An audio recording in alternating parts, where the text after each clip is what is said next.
You're listening to the Board Game Snobs podcast, a ridiculous podcast with ridiculous hosts that discuss ridiculous things. And any mention of board games is purely coincidental. And so, without further ado, and with a heavy dollop of shame and embarrassment on my part, I give you the Board Game Snobs.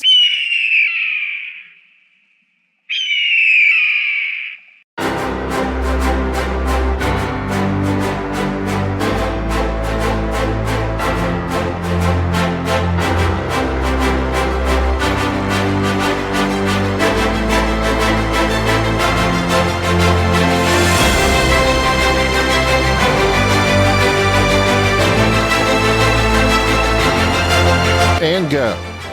Oh, you caught me off guard there. At least you tried to. You never can catch me off guard. This is Jerry.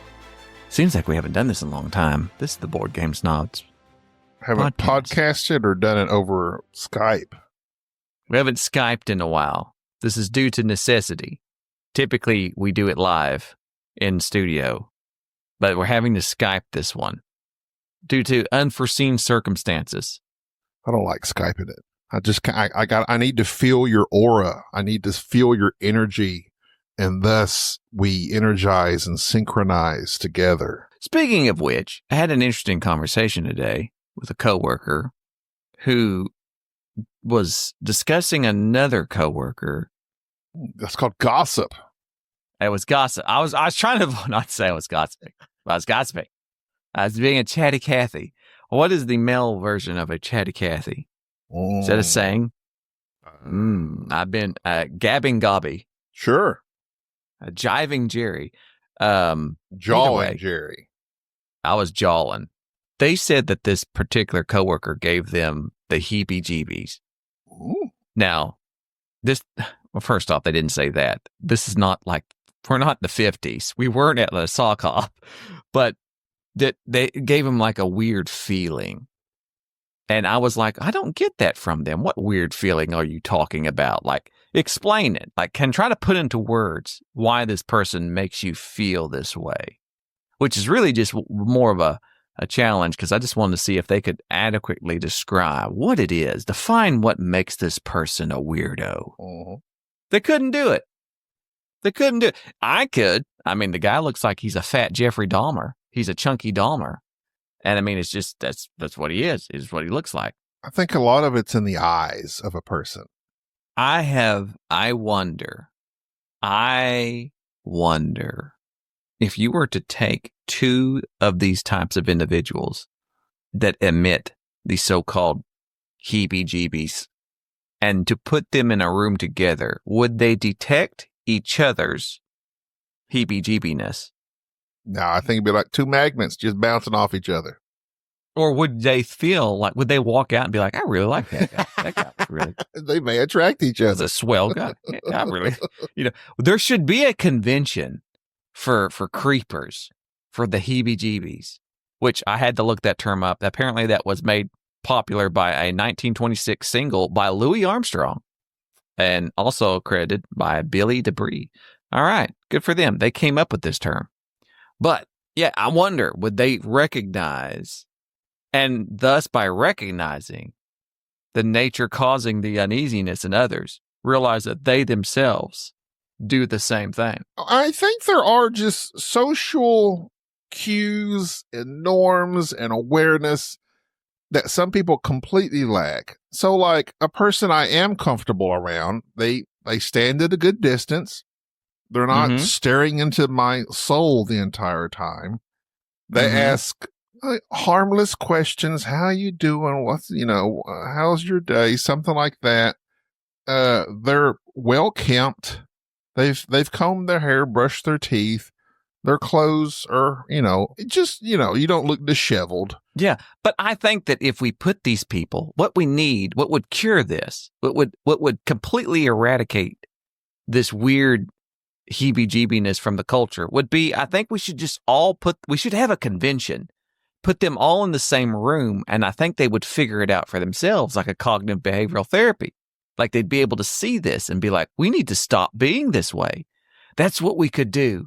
We could have a heebie-jeebie convention. It couldn't be within 1,000 yards of a school, But we should do this. Just invite those people that give you the kind of the thing and just be like, here's this ticket. Show up to this convention. You might enjoy yourself. Is GB spelled with a J or G? It's with a J. It's actually HEEBIEJEEBIES. Okay. I had to look it up as well. All right.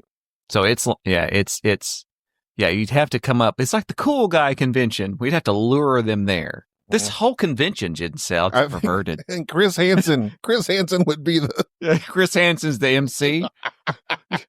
Well, we welcome you all here. Everybody sit down, please. Take a chair. Put down your pizza and wine coolers. Yeah. That's what we could serve at this convention. This pizza. This what everybody come in. And they all just look around, have a seat. Enjoy it. Enjoy Smirnoff Ice. And some DiGiorno. This is how I think Gen Con got started. I think that's what happened. They all just showed up and somebody brought a board game and there you go. That was the start of it. It just keeps happening. Oh, okay. We got to get off this. Well, real quick, I really hate to correlate it from what you just said, but I was going to mention the Midwest Snobs Con. Oh my. Okay. Maybe art and imitating life. We should put some distance between these two conversations. I forgot about that. I'm so sorry, Brandon. I sent my headshot, so I'll be and without any thought gave full rights and privileges in perpetuity to those to use my likeness. I don't know if I should have done that. Well, all we can do is trust. Yeah. I trust these people for which I've never met. For which we've never met over the internet. They seem really cool on Discord. My wife, the other day, I got a game in the mail, and it was from a company that just sent me something. And she says, I really wish you wouldn't give out our address. And I said, to who? She says, like, to this, because what if one of these days you have a stalker? I said, well, what? Do you want me to get a P.O. box? She says, we'll just send it to Gobby's house. I said, well, what? That's more likely Gobby's got to have a stalker. She told you to send it to my house? She's wanting to dox me? I said, first off, this is a board game company. This is a legitimate company. This isn't a person in their garage. This is a company. Like, that's sending games out. Huh? And so I'm trying to explain this to her, but in her mind, that's how it's like done. It's like I'm just giving out our home address to just whomever. But, yeah. Anyways. So there you go. I'm trying to find the thread. It's not on board game conventions because obviously it's not a real convention. It is just going to be a few listeners. No, it is a real convention. It's a few listeners. Where there are, if there are 3 or more, there I am in spirit. that is a convention. It's from our Midwest Adillos thread. Let's see. I believe it's May 17th. Let me go back through here. I'll edit all this out. No, don't edit any of this out. I'm glad that they're having their own impromptu, non-heebie-jeebie convention. It is sanctioned. We have said, sure. It's sanctioned. We said sure, yes this. You can have hopefully at least maybe 6 of our listeners show up to a bar and drink and play games and call it Snobs Con. What? This is what will be happening if something bad happens. Like something that's like virally bad. Like newsworthy bad. And it'd be like, multiple arrests at the board game snobs convention or something like that. Just completely ruin what little reputation we have. I think would be a fine way to end the podcast. And that's it. We're done, ladies and gentlemen. Just go up on top. There you go. So Brandon Haynes says, hello all. This was posted to our Facebook group. They're going to have a Snobs Con Midwest in South Bend, Indiana, Saturday, May 3rd, from 12 p.m. to whatever, ? Of course, we won't be able to attend, but Because it's in Indiana. in Indiana, it's not what can lure us to Indiana? The Hoosiers. I don't know. That's a desolate place. Gene Hackman's dead. That's the only thing I knew about the Hoosiers. Pretty much. But And his French connection. But so if you're interested and you live in that vicinity of South Bend, Indiana, you might hit us up on either Discord or Facebook. It's a pinned post from dear listener Brandon Haynes. So they're going to get that. And, I hope at least 4 people show up so they can have a complete set for a game. That'd be nice. Yeah. You'll need to contact Brandon. So click Brandon will have the address. link in our show notes. Touch that link to Discord. Come to Brandon's his basement. We're having this convention at my basement. Come to this cul-de-sac in Indiana. Sponsored by Bartles and James. Yeah. Yeah. Don't bring a car. Do an Uber. To this, come at night to my basement for this certainly not shady board game convention. No, it is not. Brandon's a respected member of our community that I have never met. I've spoken to him on numerous accounts. We've certainly not vetted any of this. We have not vetted any of them. Let me just tell you. Listen, so this has worked out for us so far. Like literally, if you listen, you miss 100% of the shots you don't take, and you also have no fun if you don't accept the invitations. So literally, it's just like I think back to like Ryan Maxwell just being like, Come meet me at this bowling alley by the airport. And we're like, sure. He wore jeans with the calves cut out of the jeans just so that they could be displayed. Yeah, it's like, it was like we don't care. He wore jeans for his calves like Prince wore on the MTV Awards at one time with his cheeks cut out so you can see his cheeks. Yeah. I flew to Florida and stayed in a motel room with 2 British men that were just like, sure, come sleep on our couch. Absolutely. Internet people. Internet friends. You miss all the shots you don't take. So like, sure. I'm just saying, sometimes there is candy in that van. And you just need to go with it. It works out. They may have a puppy they want to show you. Go with them. Help them find it.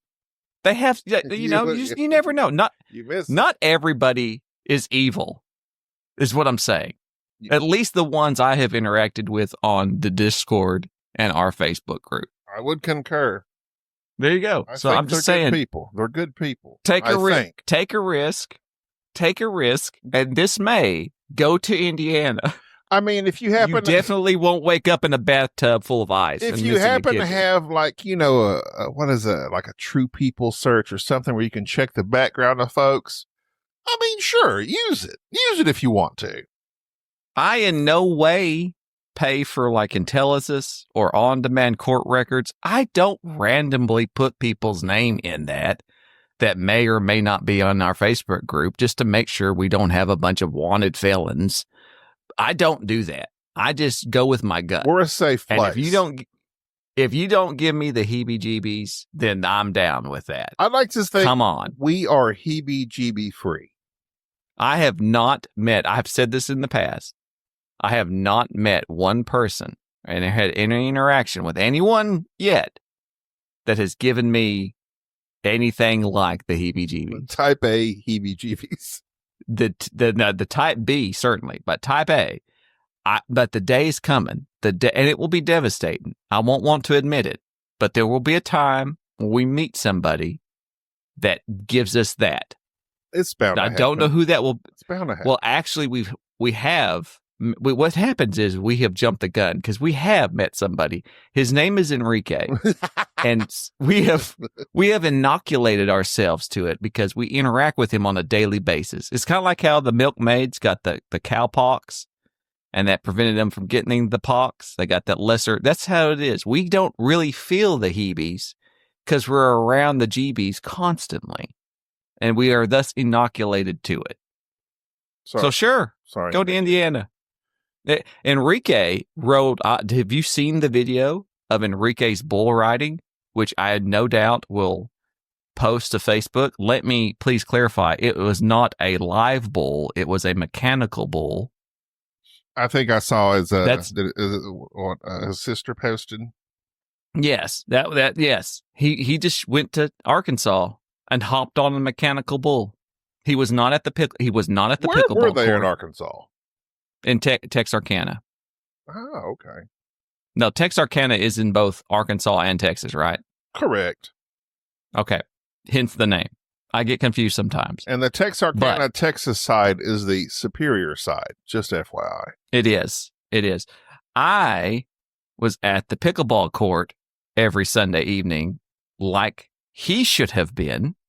And thus, when I messaged him, I'll be like, where are you? He was like, I'm sorry, I'm in Texarkana. I got invited to Texarkana and failed to mention that he was riding a bull. And so thus I was without my pickleball partner. Speaking of which, I played with one of your friends pickleball here recently, Isaac and his wife, Jessica. Rachel. I don't know where I think I got Jessica. Pretty sure it's Rachel. Yeah. Raquel. And Welch. So then this was a couple of weeks ago when you were supposed to show up and you just ghosted us. I was working with people who were dying. And my brother-in-law flew in from Miami to play pickleball with you, and you ghosted him. I miss you, Lance. I miss Lance a lot. Lance a lot. See what I did there? I miss Lance a lot. That's my go-to thing. Anytime I talk about Lance, I try to phrase it that way. Lance has been talking pickleball. Lance is the one that got me into pickleball. We had a fine time playing. Enrique showed up with your other friends, and now my friends, Isaac and Jessica, Rachel. Just Rachel. It's Rachel. Definitely it's Rachel. And we had a fine time. Actually, there was there was like 12 of us out there. We covered 3 times 4. No, there were 16 of us because we had all 4 courts covered. Just friends and family came in. It was a fine time because Lance wanted to have a big pickleball evening. They came over and we played, and I was so sad. I was so sad when my brother-in-law was challenged by our friend Isaac to a singles game because Isaac had played Lance previously. And Lance had, schooled him quite well because Lance has been playing 3 or 4 times a week every day in sunny Miami where it's 70 degrees, 80 degrees every day. Well, Isaac beat him. And Lance brought shame upon the family name, is all I can say. Isaac recounted this match to me, and he didn't say he beat him. His words, I believe, were that he dominated him. And that he felt sorry for him, and that the shame of that loss, he doesn't know how Lance would ever live it down. I think it's something of that nature. Yeah. It apparently was quite the match. I mean, it was enjoyable to watch. I'm a doubles guy. I don't have the build for a singles game. I have the build and stamina for a doubles match. And I enjoy doubles a lot. And I will say double cheeseburgers. I will say, I'm going to tell you what the words that Isaac spoke to me. Okay. He was quite complimentary of my game. Yes. And he said, the way I swing the racket is mesmerizing. He said mesmerizing. He was, he's from California. He said, you don't think you're going to get to it. And no one, no one should think that I would be able to. I have no faith in you. But I But managed. yet somehow you surprise us. I lumbered towards the ball, and he says, "But something about your swing, you're able to, like, your swing is." I almost feel like he was like, it's like a slow, mesmerizing swing that There's a buildup to it. manages to get the ball back over the net. I was like, "Well, thank you, sir. I take that compliment." Okay. Well, that's good. Well, so that's been the activities of recent. I think we probably now need to move on into something perhaps board game related. What you got? You have more? I just have. I got a few things. One thing non-board game related. One thing board game related. So I'll start with the non-board game related. The Electric State with Chris Pratt and Millie Bobby Brown is one of the largest pieces of trash I have ever seen in my life. Okay, this is first off, I just watched a review for this, and it said the same thing. And I thought to myself, I guarantee you, Gabi has watched this because it has Millie Bobby Brown in it. MBB. And I thought to myself, I was going to watch this solely for the fact that when you gave your opinion of it, I assumed because it had Millie Bobby Brown in it, that you would be pro this show. Or at least neutral. I've previously sung the praises of MBB. MB squared, let's call her. Mm-hmm. I no longer sing the praises of MB squared, and I'm beginning to wonder if she has the capacity to carry anything dramatic forward in the future. I hope so. I think she looks like MB one note. She looks also, and listen, as you well know, I am not the type of person to insult somebody's appearance or anything about them personally. False. Go ahead. I just have a hard time. I have a hard time believing when she is now. They try to portray her as being a younger person. Mm-hmm. To me, she looks like she's 35. Well, she looks much older. She's 20. No, as of now, she's 21. But when they made this movie, she was 20, she said. I listened to her on another podcast as they interviewed her about the movie, and she said she was 20, but now she's 21. And yeah, she's getting older, but she, I mean, that's fine. I will not talk about one person's looks because I'm not that type of person. I won't. I'm not. I won't do it either. But it was, if you want to talk about just, okay, everybody's talking about it. Cost $320 million at least to make the Russo brothers. That's money. That's money laundering. There's no way something costs $320 million. The Joe and Anthony Russo, who once wrote such comedic shows as Community, and I forget the other one they did. But they wrote some of the Captain America movies, the Avengers, Infinity War. They've had these mega smash hits. This movie sucked. It had the Tooch in it. It did have the Tooch.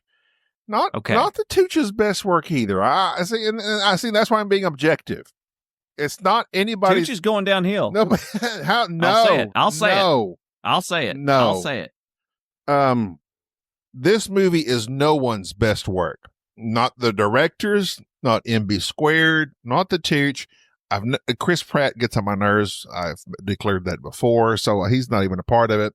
All the bickering back and forth to supposedly build this repartee. I reused repertoire. It should have been repartee. I say repertoire. Yeah. It should have been, they were trying to build this repartee between him and her, they're bickering. Here's some fake chemistry we're jamming into this movie that feels forced. It didn't work. The humor was not good. The movie was completely soulless. It had no emotional impact on me at all. I was bored. I was absolutely bored watching this garbage of a movie. And I was so looking forward to it. So the more I look forward to something, the harsher I'm going to be. I wanted this to be really good.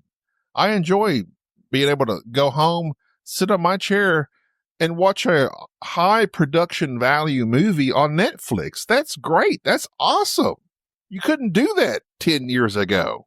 Now you can. Unfortunately, Netflix tends to produce mostly garbage movies. But yeah, you have to dig for their hidden gems. They've got a lot of good stuff. You just you can't buy into it seems like the big stuff that they put out is just trash that they bought off of the studios, that the studios knew, yeah, this is not going to go well. Yeah. Anyway, it is a terrible movie. And then, okay. So Here we are. No more ripping on the toot. Moving from movies to games. Speaking of bombs, according to only me, because it won the 2023 Golden Geek Solo Game of the Year, Legacy of You. Oh yeah. I haven't got to play it yet. I played 4 rounds of this game. The first game, of course, I'm just beginning to, kind of figure out what it does. It does this and that.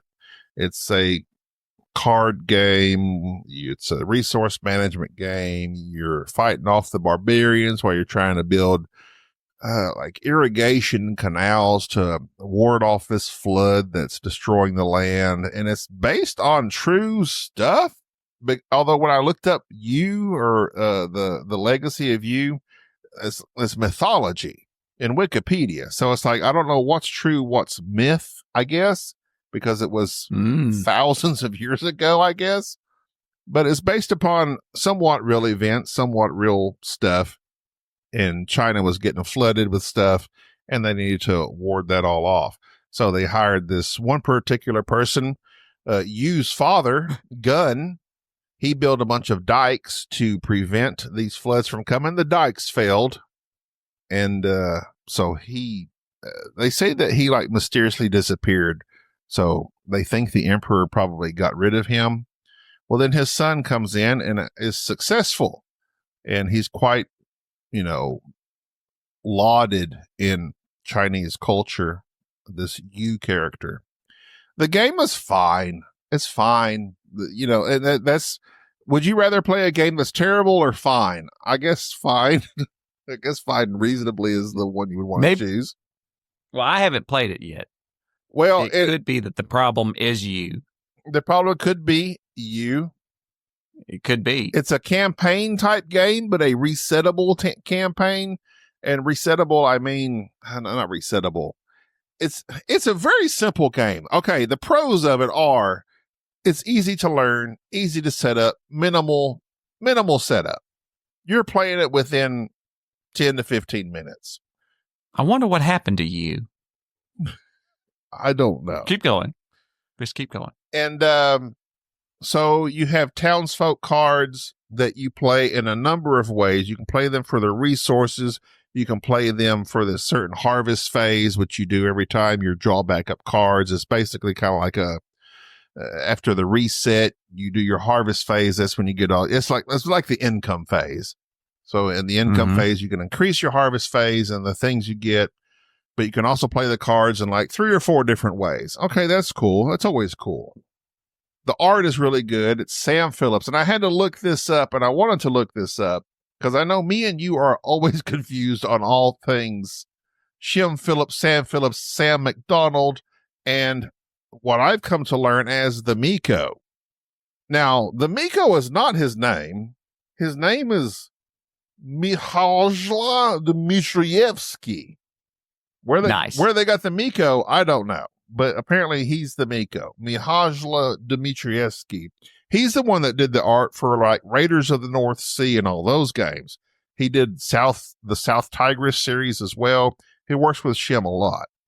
But Sam also does games, also does art for Shem, and they go do a bunch of stuff together. But anyway, so Sam Phillips is an artist, artist for Shem. S.J. McDonald, aka Sam McDonald, is the one that did like Chaos Order, Circadian's First Light, and a few other games. So, but his name is also Sam. So we're always getting confused with the Sam and the Shem and I guess now the Miko. But I finally now me. I finally got it straightened out in my head. So Legacy of You is art by Sam, designed by Shim. It's a okay game. I played it 4 times. At the 4th time, I finally just packed it up and said, I'm not enjoying this. I'm done. It sounds like this game's just not for you. It is not. It was, and it is, but it's not for me. Well, I'll give it a shot and try to explain why you're wrong. I may not like it either. You briefly mentioned it. I think you opened it, put it on your table, and at one time, I don't, because I was trying to look it up. I don't know if I never got to play it. Yeah, you briefly mentioned it in a podcast a long time ago, but I couldn't find when and where, and I don't think you had played it, because you oftentimes just like unbox stuff, read the rules, but you don't play it. Yeah. Well, this one I played. I played it, and I played it, and I played it, and then I played it, and the 4th time I played it, I was like, I'm good, I'm done. Well, that's good enough.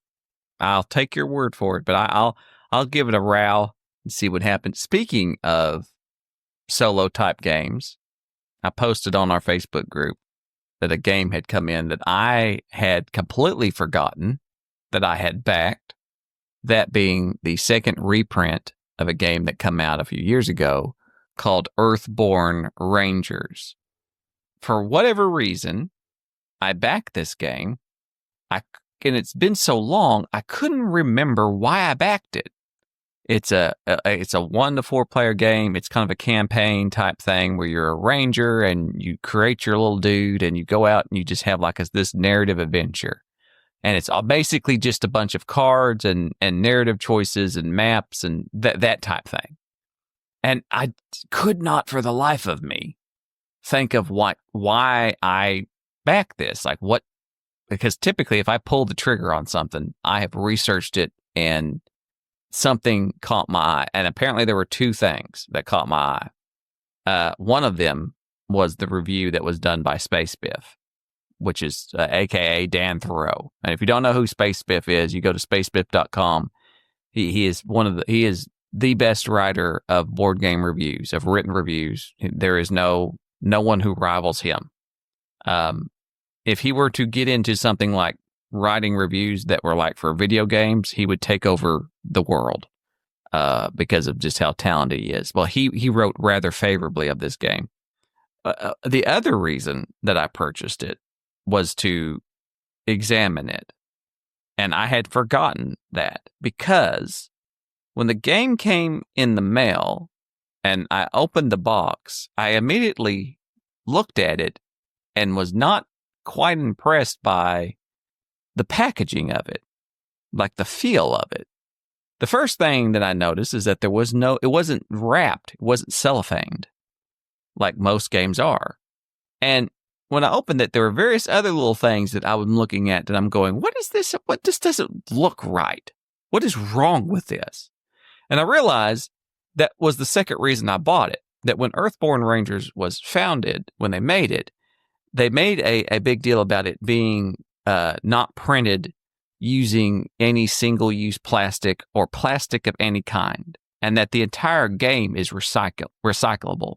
Like it's a game that's like made with certain types of components. It wasn't made in China. I believe it was actually made. They were attempting to try to make it as local as possible. I think it ended up getting printed in Germany. All the components, it was like even the ink, I think, was like printed using like vegetable based ink. They went full. Can we make this game as no plastic and made in locally and all this? They went and have it manufactured. I think they were like trying to have it manufactured like United Kingdom. They're trying to make it local. So they went all out to try to make this game. It was like an experiment to see not only can we make a game, but also can we manufacture it with all this in mind. And so that was the other reason I backed it, was like I was just wanting to see what the main product was. And of course I had completely forgotten that. So when it came in the mail, and the first thing I thought was, well, this thing it's not wrapped in plastic. Why is this thing does not have plastic that I will throw away and it can then go to the ocean and strangle a dolphin? but then I looked and it had like, anyways, the game is the components of it are fine. Like it's actually quite well done. I haven't got to play it yet. I'm very excited. Earthborn Rangers, mainly because Dan Thoreau spoke. He said, of course, in his review, there are some negative sides of it, but he really did enjoy it.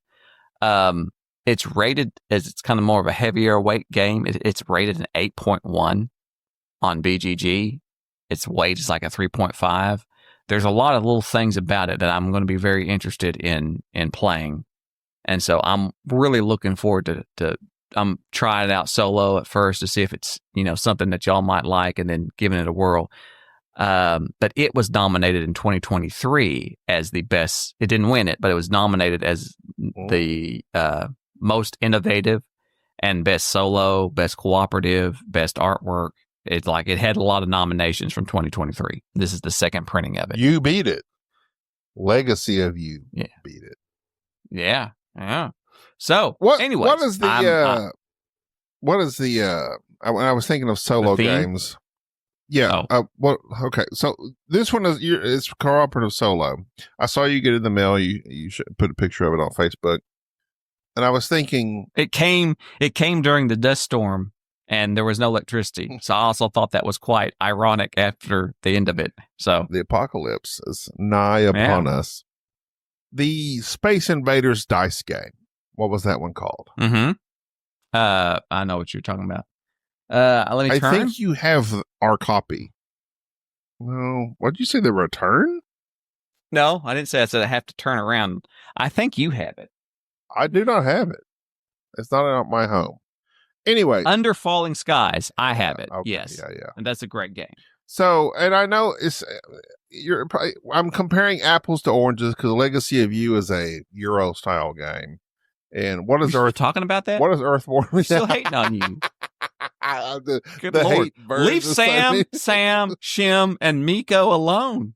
Well, because you were talking about this and being a solo as well, cooperative. Of course, any cooperative can be a solo, pretty much. But I was thinking I think that's the last solo game I truly enjoyed. We often talk about At the Gates of Loyang. I love that one too, but it's a much more elaborate setup. How hard? Well, you said Earthborn Rangers is a heavy game. Oh man, you think we'll enjoy it cooperative, or you think should be just a solo? I don't know. I am tempted to introduce my daughter to it, and that was going to lead into my next little thing I was going to talk about. The designers of Earthborn Rangers are like, it has like a host of designers. There's like 5 different people that have designed it, and some of the guys that have designed it, their previous games include 2 designers from the X-Wings miniatures game, another one from the Rune Wars and the Fallout game, which was one that was like also quite lauded, the Star Wars Armada game as well, and just several others. There's another first time art director from like Fantasy Flight. So this game was done by like some Fantasy Flight guys that got together and made Earthborn Rangers. And so it's one of these that I'm like, just because of that. And those are all like miniature fighting, or not all, but the Star Wars games are miniature fighting games. What this game is just is a card game. It's just nothing but cards, and the theme is it's described as a customizable cooperative card game set in the future. You take on a role of a ranger, a protector of a mountain that you call home, a vast wilderness that has been transformed by science and technology devised to save Earth from a destruction long ago. You build a deck of your ranger's interest, so you're building your character. Your ranger's interest, personal history, personality, and then you explore the open world and augment your deck with improved equipment, skills, and so forth. And so it's a branching narrative campaign. And so it seems like it's this game of you're going out and kind of like, that Ryan Lockett game that we liked with Enrique, and a little bit of like a Seventh Continent type thing. That's kind of what I get from this. Okay. Is like, I'm going to be going out and exploring, and here's my guy. And I think it can be, solo or whatever. But the reason I want to try it with my daughter is because which this will branch into my other discussion about another board game, Hard Merge. Go ahead. My daughter, who does not like board games, at best, she describes herself as maybe a card game player, what have you, came home and proceeded to tell me that she played a board game with Enrique's sister, Christine, and that she loved it, and then couldn't remember the name of the game. Proceeds to give me a very odd description of like, it's a medical game and you're trying to heal people. And we just decided to stop playing it until you could play it with us. And I'm like, Operation. Okay. So I start digging through which game it was and realizing that more than likely this was bought at Walmart. There is a line of games called Emergency Room, Medical Mysteries, and they purchased from Walmart. It's called it's the New York City Emergency Room game. You can buy it for like $20-something at any Walmart. And you haven't played the detective game from Portal Games. No.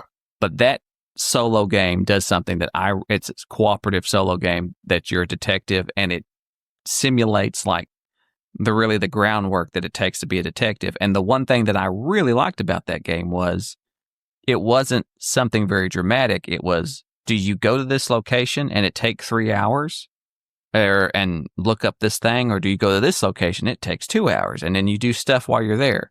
And so you had to manage your time. And so the longer it took you to solve the mystery, the less points you got, so forth, so on.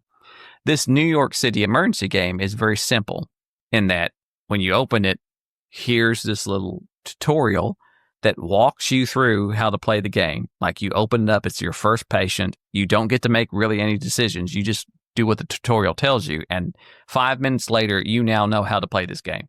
It's very plain. And so I did the tutorial real fast. I bought it. I bought my own copy of it. Because if my daughter says this is a game she really liked, I thought, well, I've got to find out what this is.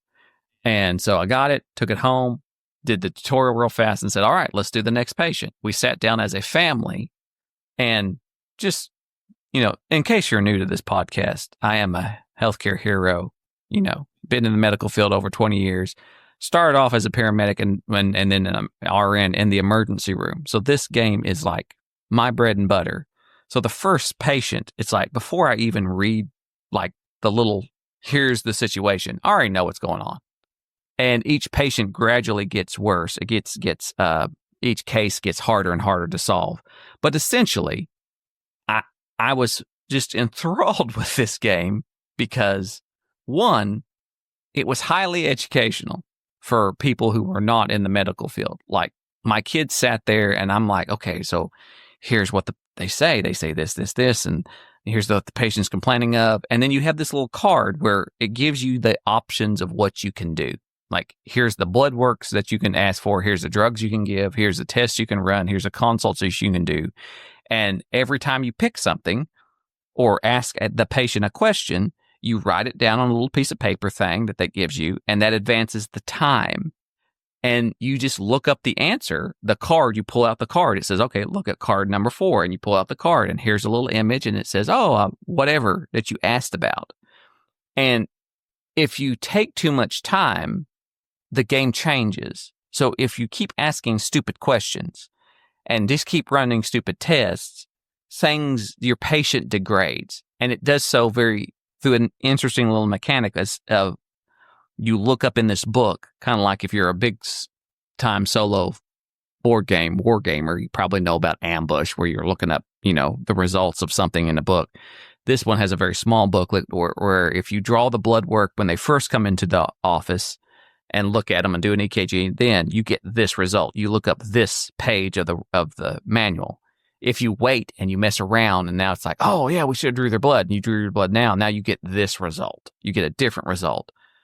And at the end of the game, it does this neat little thing that is geared more towards, I guess, actual people who have a background in medicine, but is still easy and accessible for people who don't, where it's like, okay, so what was wrong with this patient? What would you suggest, and what referrals would you make? And you write that out, And then you read the epilogue and it gives you a score. It's like, did your patient die? Then lose this many points. Or did they survive the night? Get this many points. Did you discover this? Did you discover that? And it ranks you. And it's once you play that, the patient, you're done with that patient. You move on to the next. So you only can play this game once. But it is strangely educational because it describes with a little handout each little test and what it does and each little drug and what it does. And so I'm playing this with my 13-year-old, my 11-year-old, and they're loving it. And I would have never have thought that I would have enjoyed a cooperative medical game, because I can't even watch ER without screaming at this TV about how stupid it is that what they're portraying. But this is strangely good for being just a cheap Walmart game. Medical Mysteries, New York City Emergency Room. I must assume that they're going to make more of these. It's $21.95. Yeah. $22. I might have to check that out. You have me intrigued. I know it's very interesting, and it does exactly what you think it is. It's a neat little medical little mystery, and like the first patient, they rank the patients and let you know this patient's going to be easy or hard, and the little handouts of cards, and literally that tutorial. Like when you open the game, it's just envelopes, and the first envelope is like, read this. This is the tutorial. You take it out, and it walks you through exactly what to do. Write this down. Here, look this up. Do this. Do that. You don't make any decisions. The tutorial is just literally go down the line and go through the motions. And when it's done, it's like, okay, that's how you play the game. Congratulations. Now open the next envelope and best of luck to you. And it's just that, it's that snappy. Like legitly 5 minutes from opening that envelope, I was like, oh yeah, that's all you got to do. You just look stuff up, you pull out these cards, and there you go. And of course, it adds a lot if you get into that. Like if you're really, I don't want to say anything because it kind of spoils the game, but there was a patient that come in with a specific complaint that if you work in the emergency room, this is what you're going to do.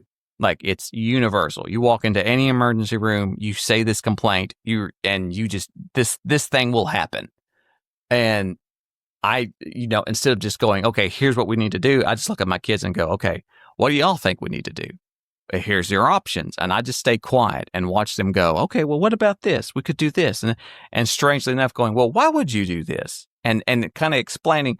And it was interesting to see how somebody who, my 11-year-old who has very little medical background, of course, it's like Jack is not out there being like, it's not like he's got it. He was able to make deductions about this that was like, well, we should do this because what if this? And I'm like, well, why would we do that? Well, it was very interesting, even though the game is rated 14 plus, and I'm not realizing that till just now that I'm playing this with wildly inappropriate age groups. But yet, if my 11-year-old and 13-year-old, which strangely enough, I just found out apparently my daughter is apparently a genius. I didn't know that. Says every parent. No. Says every parent. Okay, so we did testing, like they did the kids are homeschooled, so we had my daughter tested like throughout a different third party organization. And you did a BuzzFeed IQ test. No, we did it took like 3 days of testing. It was an actual. Is she? No, it was actual like 3 days worth of like official type stuff. And it was very odd because they give you the report back later, and she hates math. And they compile it from all the students around the country. And I'm like, oh, she's not going to do any good at math. Like this is not going to go well. And like, that was like the first thing she did. And then later we get the report back. She's like in the 81st percentile. And I'm like, that can't be right. And it's a weird thing to think of, like when you're thinking of something like, my kid's not in the 8. Are you that good at math? And then I'm like, man, that's really good. That means like she's better than 80%. She's equal to or better than 81% of the rest of the kids at her age level at math. And I'm like, that just can't be that can't be right. And then it comes back. She's like at the 98th percentile in language. And I'm like, good night. She's better. She's at the top 1% in the nation. And I'm like looking up stuff because it's like, is this true? And so either she's really, really smart or everybody has gotten really, really dumb. But and so those are the two options. I mean, I've been around Kaya. She's a smart kid. She is, but I didn't know she was that smart. She's smarter than you. That's what's gonna be tough.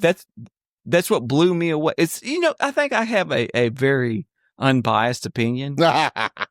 Sure. And it's like, I kind of like, because I'm not one of those parents that are like, little Junior, he's the best, whatever. They can invite you over, play the piano, son. And they get on there and sound like, they play chopsticks. You play chopsticks or like everybody's clapping. It's like, it's not that. Like, I kind of know. It's like, oh yeah, they're good at this. They're kind of good at this. Like, we're reasonable. So but then it's like, yeah, I was not expecting that. That blew me away. It was shocking that subjects for which she purports not to like, she's that good at. Well, Medical Mysteries, NYC Emergency Room. Thumbs up from Jerry of the Board Game Snobs. I have yet to play it, but it sounds good. Legacy of You. Thumbs down from Gabi of Board Game Snobs. Another shim miss. The only shim hit I have yet to have played is Raiders of the North Sea. All right, well, we're well into this podcast. I feel like it's time to end it. This podcast went on for a long time. It went on for a long time for what I thought would be a short episode. Man, we really put it out there. Yeah. I mean, for our listeners, we go all of them. We go the extra mile for all four of those that are going to show up to Midwest Adillo's Snob West Con in Illinois, Bend, Indiana. Bend over, Indiana. Isn't that where Delicio's at? He's nearby. Delicio might show up to this. I'm not saying he will. Wouldn't that be awesome? Because he's a fan. He might be going to this. Likes us. He likes us, I think. If an elderly gentleman shows up to this, wouldn't that be weird? Oh, Brandan having this in his basement, and all of a sudden here comes Mike Delicio knocking on his door with his Bud Light and his bag of Cheetos. It is his white coolers. And a game his Bartles and James and Scythe under his arm. Yeah. I just was going to play Scythe with these guys. We was going to do a 7-player. All right. With that. I got to laugh at that one. That's going to do it for this episode of the Board Game Snobs. That is going to do it. That's going to do it. Oh, real quick. You're not even going to have to edit this episode. You just put it out. It's good to go. It's good to go. So when you posted, also Helldivers, a board game, let's not discuss that because I don't want you to. We ain't got time for it. Yes. But when you posted Earthborn Rangers, and dear listener, Jeff Arthur said, "Watch out, Ethel," but it was too late. And then you said, "That's an old school reference." Are y'all making I don't forgot his name. The cheesy singer from the 80s that made joke songs. It's too late. She doesn't been. Yeah, that guy. Ray Stevens. They did like the squirrel got loose. Ray Stevens. Yeah, squirrel got loose in the streak. Oh wow. Yeah. Look out, Ethel. That's a deep. That was a deep. I cannot tell you how much that warmed my heart. Like when somebody makes an old reference and I get it. That's why nostalgia bait. That's why Millie Bobby Brown is so big. It's basically nostalgia bait. It's 80s stuff, and it works. It simply works. If you make an obscure reference that I happen to know about, that's it. I'm in. Well, I'm done. I saw him post that. You are now my friend. Jeff Arthur. That's all it takes. Friend. When I saw that posted, I was like, Ray Stevens was like a buddy of mine growing up in the 90s. His family, of course, loved Ray Stevens. And they would show us videos of Ray Stevens, and I was not a Ray Stevens guy. I didn't care for Ray Stevens. It's not my jam. Ray Stevens is not my jam. Because I think he recently died. I'm looking him up. Keep going. I think he recently died. He was like, he made original, just cheeseball, corny songs. And The Streak is probably his number one hit. And that's where he says, "Look out, Ethel," or something. Ray Stevens. Yeah. Everything is Beautiful, which was actually a gospel song back in the 1970s, won him a Grammy. Let's see. He's got to be dead. I think he just died. Him or Jerry Clower? Maybe I'm getting him confused with Jerry Clower. He died in... No, he's still alive. According to Wikipedia, Okay. He's 86 years old. His wife's dead. There's a old school comedian that, nope, Jerry Clower died in 98. Good God. There's a who had the bits? They would do fake phone calls. That's Roy D. Mercer. And here's why I love Roy D. Mercer. Now, here's okay. First off, anybody who is not from the South, you need to take a moment and at some point in time look up a man named Roy D. Mercer. And he has the most hillbilly accent. He was a radio guy. And what he would do is he would call other redneck hillbillies and incite them to violence over the phone. And he would just he knew what to say to upset other Southerners. And so it was hilarious because he would call like some bait and tackle store and be like, "You got any minnows?" And they're like, "No, we got minnows. What kind of minnows do you got?" And they'd go back and forth until he would irritate the person until they would get so mad. He'd be like, "I just ought to come down there and whoop you. How big a boy are you?" That was his line. That's his line. How big a boy are you? How big a boy are you? Which was like, how big are you? Because I bet you I can take you. And he had all these little goofy lines that were like that. And it was stupid. Okay. It was just stupid. So him and Rodney Carrington. Oh God. Well, Rodney Carrington is as blue as you can get. But Roy D. Mercer, Wikipedia, is a fictional character created by American disc jockeys Brent Douglas and Phil Stone on a Tulsa radio station, KMOD-FM. Douglas, who performed Mercer's voice, used the character as a vehicle for prank phone calls. And prank phone calls were so huge back in the day. I mean, people made livings off prank phone calls. Well, there was the Muppets people did it on Comedy Central. Yeah. Brett Douglas just died. Right. The guy who was Roy. So that's why that's on my mind. So because I knew there was, who did I say earlier? Anyway, Rodney Carrington. It's in this 80 Jerry Clower, but he's way like 70s, I think. Oh yeah. But just this generation of a humor that no longer exists, basically, because nobody does prank phone calls anymore. They're all cell phones, and we all have caller ID. All right, well, boy, howdy, that was a time period. How big a boy are you? That's the line I was trying to remember because that was his. How big a boy are you? He was always ready to fight somebody. Yeah. R.I.P. Roy D. Mercer.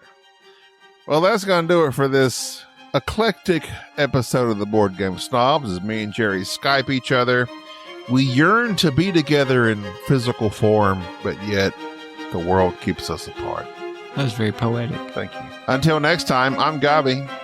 This is Jerry. Bye-bye. Thank you for tolerating this episode of the Board Game Snobs. Stay classy.